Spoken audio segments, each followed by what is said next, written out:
easy to use, and it is a powerful marketing tool when it comes to getting found by Google.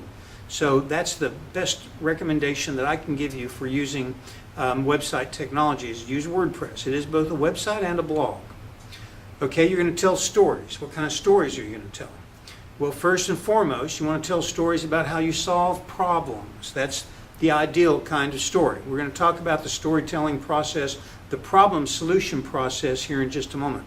But case studies about how you solve problems are not the only thing that you want to talk about.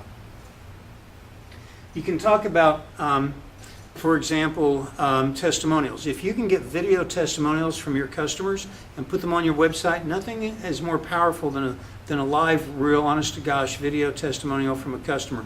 And the reason is because people can see that it's a real customer. They can just tell whether it's a paid advertising, actor, or whether it's a customer. They can tell. You can do before and after examples.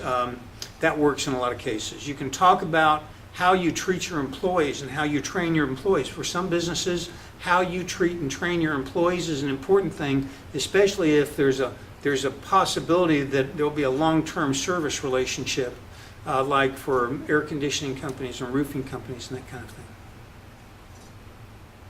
So when you're talking about the case study process, here's the storytelling process. You want to identify problem, solution, benefit. It's real simple, 3 steps. Problem, solution, benefit. So you identify the problem the customer had, describe the solution that you proposed, and show how the solution was implemented, and describe the benefit. Let's boil it down to just 3. Problem, solution, benefit.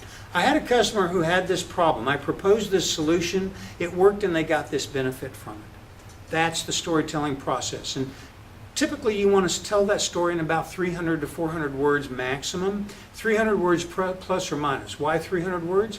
Because people will read about a 300 word length article.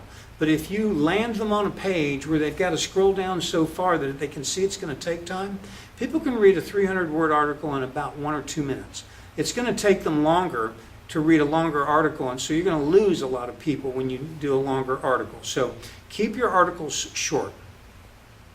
Make them interesting. Use photos, videos, bullet points, surveys, questions. Make your content engaging.